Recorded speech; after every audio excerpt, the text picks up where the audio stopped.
Welcome to the webinar for updating the base plan of the Emergency Operations Plan using the Kansas 2014 Kansas Planning Standards. My name is Melody Saxton, and I work with the Kansas Division of Emergency Management in planning for county plans. This program will address the location and content needed to update your base plan. This is a basic course and will address the steps needed to complete the form. So where do we start? We begin with the main page, the main menu page for the County Emergency Operations Plan.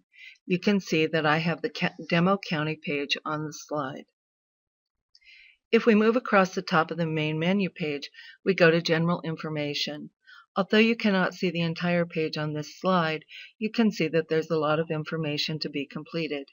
This starts with the planning process and is the information that will fill in the yellow SMART tags within the basic plan and also within the ESFs. You will need to identify the emergency management agency, where will your emergency operations center be located, what agencies will assist with unmet needs in an emergency. This is the first step in the process.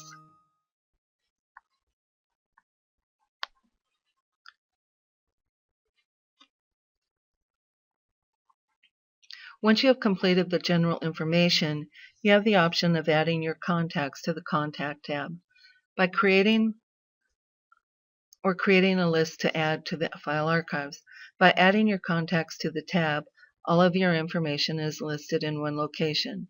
You can create a list of health providers, schools and daycares, county commissioners, fire departments. The second option is to create a list of contacts for each ESF and add it to the file archives, or you can create a master contact list that is divided by type of services and can also be added to the file archives. This is entirely up to you, but contact lists must supply the needed information for each ESF is a requirement. How you meet that requirement is up to you. When we hit Managing Your Plans, that takes you back to the main menu. Under the buttons, let's look at departments and positions. You can see that the state positions, county positions, and city positions are listed on this page.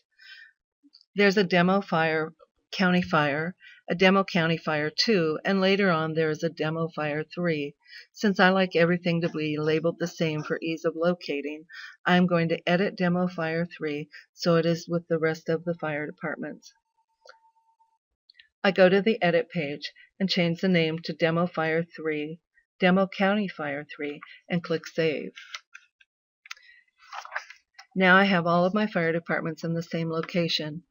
I can add any agency that might be assigned duties to an emergency. That can include my county public information officer, my fire departments, my schools that might participate in sheltering or assist in caring for special needs population. This is where I would add those agencies so that I can assign duties later in the plan and in the ESF. The next button on the main menu is the Facilities and Sites. I add my emergency operations site here. I can add my staging areas, my schools, my police departments, my fire departments, my shelters. Any location or site that might be critical in an emergency can be added to this page. The fun thing about this page is that I now also have a map for the site.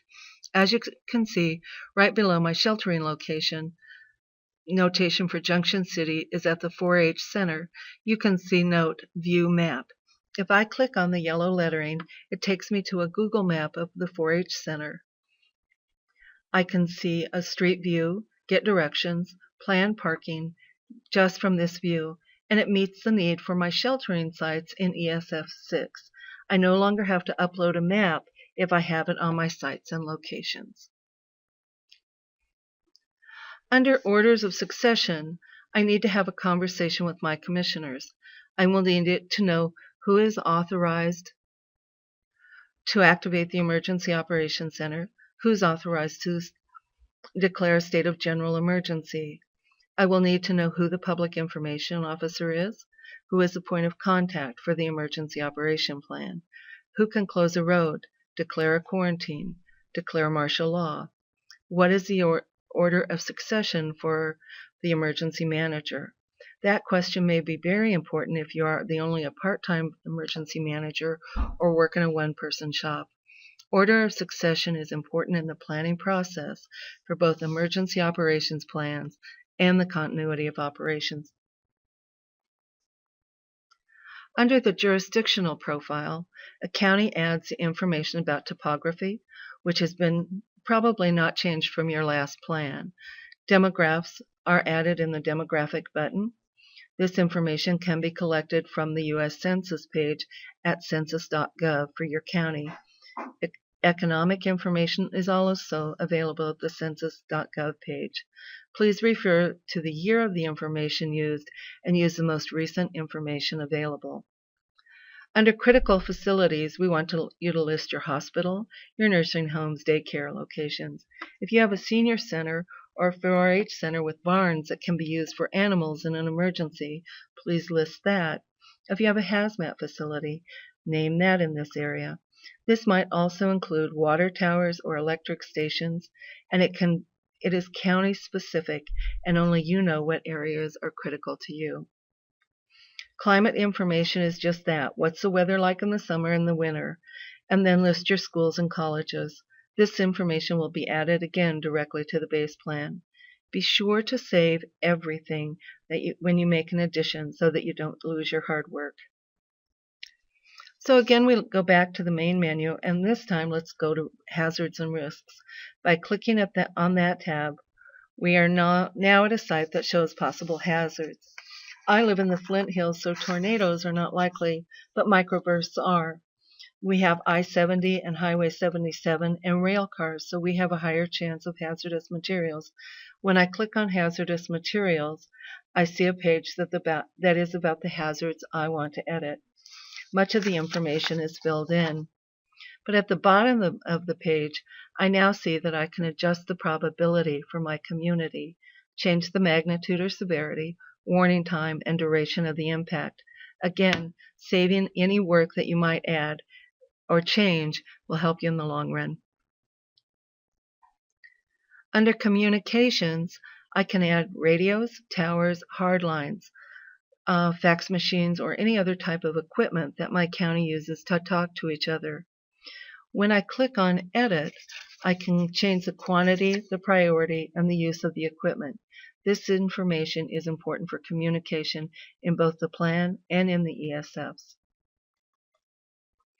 Under mutual aid and MOUs, I'm now able to add any local agreements that I have with other agencies or jurisdictions. That might be fire agreements, agreements with healthcare coalitions, or agreements between neighboring counties.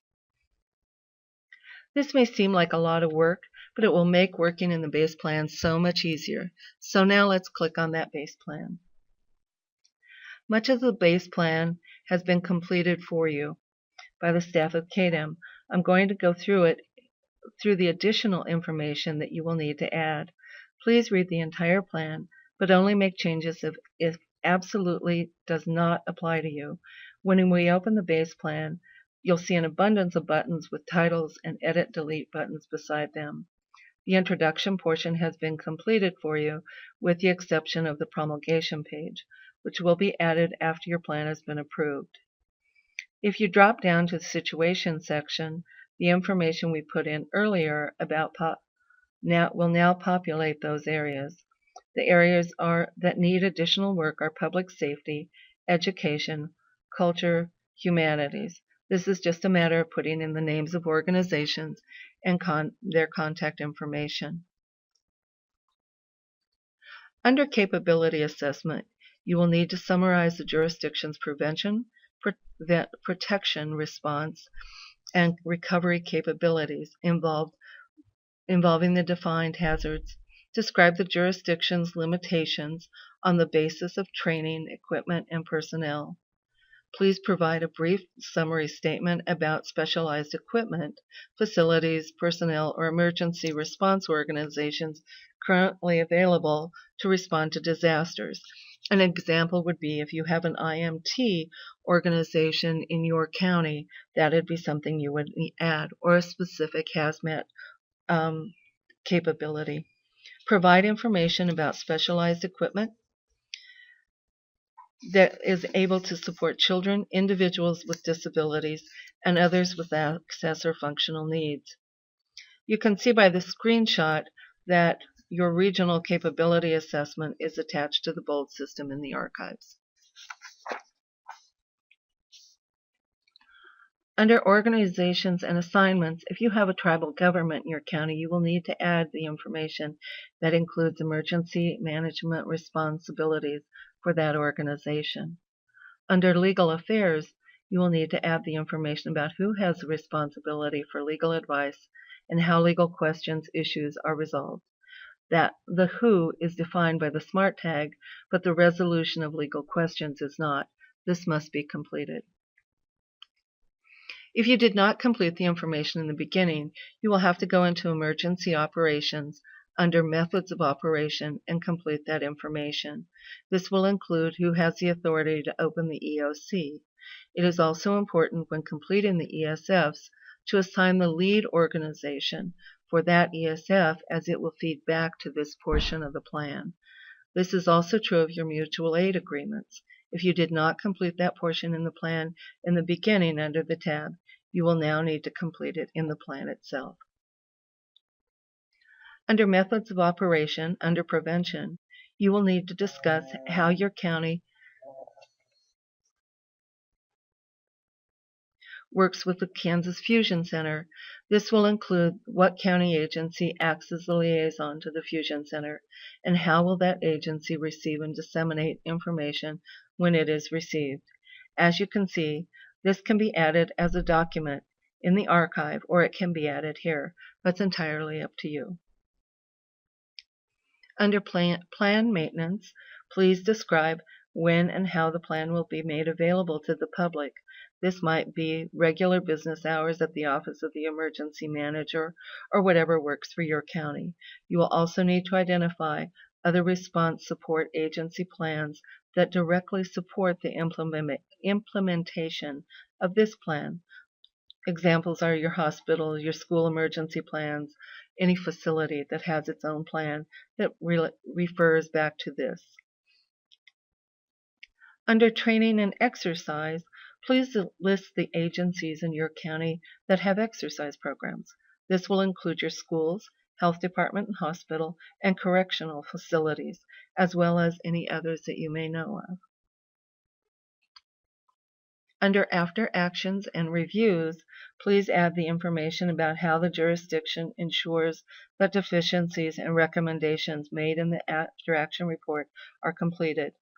In Finance, you'll need to add information about how your community will document costs incurred during the response and recovery operation of an incident. In that same section, you will need to add the impact and role that insurance has in recovery costs. And finally, in the Reference and Authorities section, please add any local laws that apply to the development and implementation of this plan. Thank you. If you have any additional questions, please contact me and we can work together to resolve any issues. Have a great day.